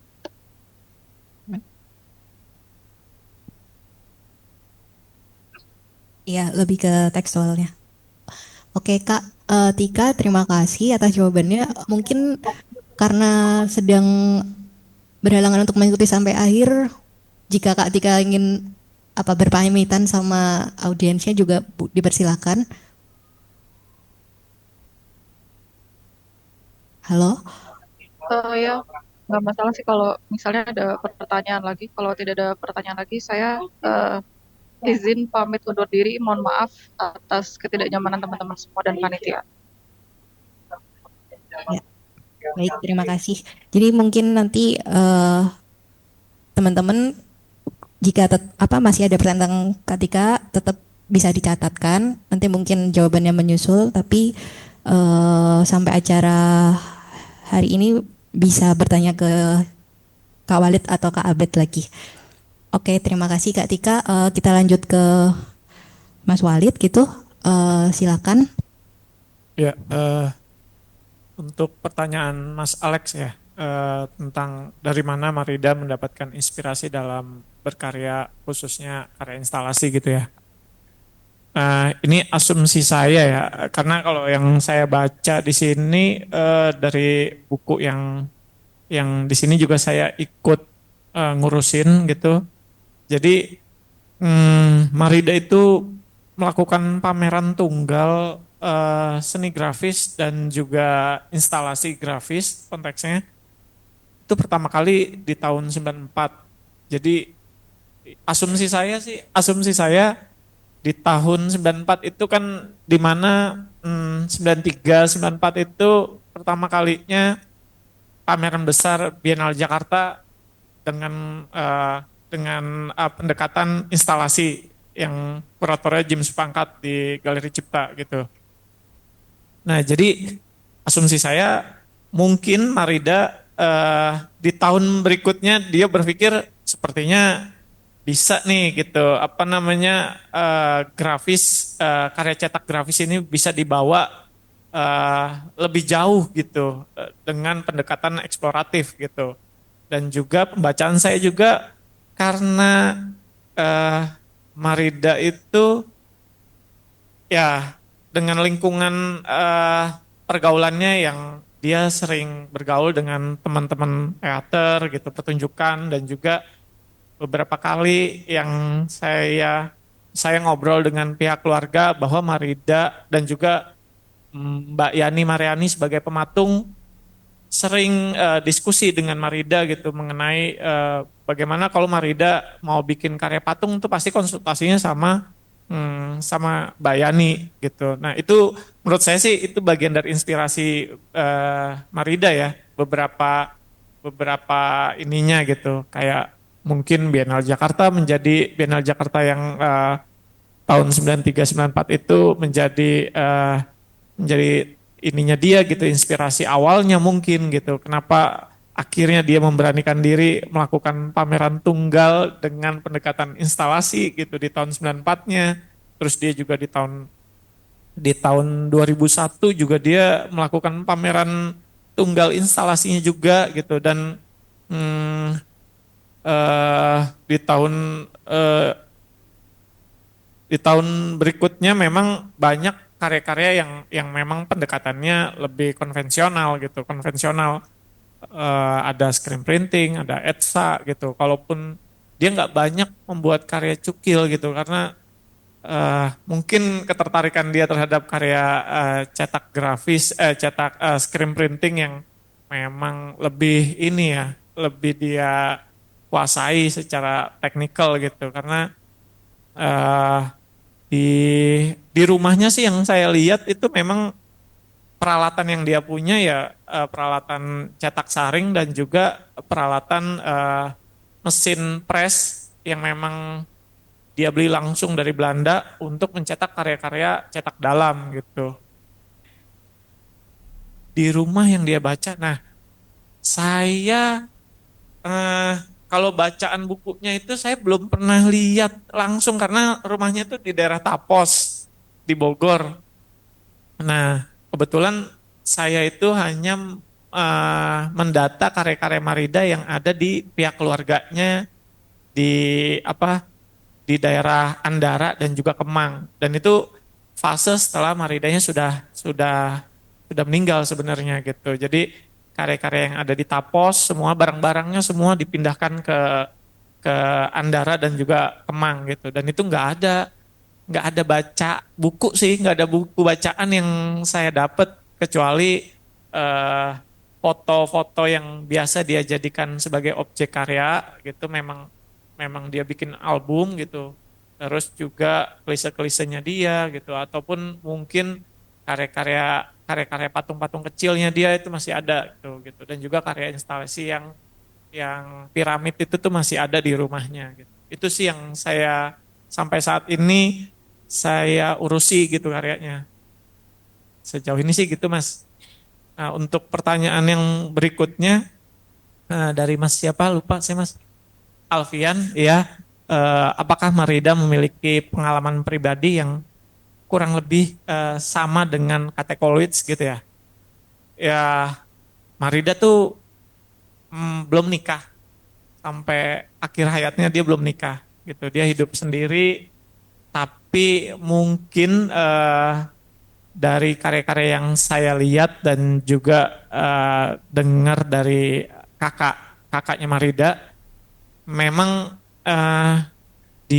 Marida itu bisa dibilang orang yang sensitif gitu, orang yang sensitif sekali gitu, karena mungkin kekurangannya dia itu gitu, kekurangan dia yang kurang mendengar itu, dia merasa kalau apa-apa ada orang yang eh, ngomong tapi bukan ngomong sama dia, dia ngerasa kayak dia tuh diomongin gitu, tapi sebenarnya enggak gitu. Nah, cuma tapi yang saya lihat juga karena memang dia sering sekali belusukan ngelihat ngelihat bagaimana kehidupan kaum marginal di pinggiran kota Jakarta itu mungkin jadi ininya juga dia gitu. Jadi ini ada rasa empatinya dia terhadap orang-orang marginal ini, orang-orang pinggiran ini gitu. Kehidupannya dia, terus bagaimana ada beberapa karya yang memang dia menggunakan figur perempuan dan juga anak gitu, melihat bagaimana perjuangan seorang ibu dan anak ini untuk bertahan hidup di kota Jakarta gitu, dengan background mall mall Jakarta misalkan gitu, mall yang ada di Jakarta atau mungkin baliho yang ada di Jakarta yang pada saat itu memang di tahun-tahun tersebut baliho-baliho kayak mungkin KFC, McDonald gitu, itu tuh lagi marak tuh gitu, yang memang dipampang di jalan-jalan. Itu sih mungkin yang jadi pengalaman ininya dia gitu. Kenapa mungkin bisa jadi mirip tapi enggak sih, menurut saya enggak juga, karena Marida enggak hidup di masa perangan gitu. Terima kasih, kalau dari saya mungkin itu analisa saya. Ya, mungkin applause dulu karena kita sudah lumayan banyak ya pertanyaan yang sudah terjawab. Kesempatan terakhir mungkin jika masih ada yang ingin bertanya sebelum kita mengakhiri panel 5 ini. Untuk yang di Zoom nggak ada pertanyaan ya? Tidak. Baik, sepertinya cukup ya. Terima kasih untuk ketiga panelis. Mungkin kalau boleh sedikit meringkas gitu, kita sudah berkelana gitu ya mendiskusikan bagaimana pengalaman ketubuhan gitu, ekspresinya, dia bersirkulasi di masyarakat melalui medium yang berkaitan dengan seni cetak grafis gitu. Ternyata sangat kompleks gitu, terutama juga isu tentang gender sendiri saja sudah begitu kompleks karena dia selalu berubah gitu dalam konteks ruang dan waktu. Dari Kak Abed kita sudah banyak berdiskusi ya tentang bagaimana imaji atas citra ideal perempuan, lalu ke Kak Tika yang membicarakan tentang gerakan-gerakan kecil yang menyebar gitu melalui zin yang berusaha memunculkan isu-isu yang grassroots, dan terakhir oleh Kak Walid yang memaparkan tentang analisisnya terhadap karya Maridana Sution yang sebagai seniman perempuan dia inspiratif gitu, terutama di masanya yang gerakan atau gebrakan-gebrakannya dianggap nyentrik, unik dan baru gitu ya. Baik, terima kasih sudah mengikuti panel 5 ini. Saya juga melihat teman-teman yang hadir sejak hari pertama. Kita akan bertemu lagi, jangan pulang dulu karena masih ada satu panel lagi, panel 6 untuk menutup acara simposium juga. Terima kasih sudah bersama kita ya, bersama Festival Seni Grafis. Oh ya, untuk teman-teman yang belum datang ke pamerannya, silakan datang karena itu juga bisa memperkaya konteks diskusi di sini karena saling berkaitan. Dan di lantai 3 juga ada aktivasinya ya, bagi yang pengen punya pengalaman ketubuhannya gitu, berdekatan dengan seni cetak grafis, mencoba mempraktekannya juga. Silakan hadir ke galeri isi Katamsi dari jam 9 sampai dari jam 10 ya, 10 sampai 9 malam. Baik, terima kasih. Mungkin applause dulu untuk kita semua.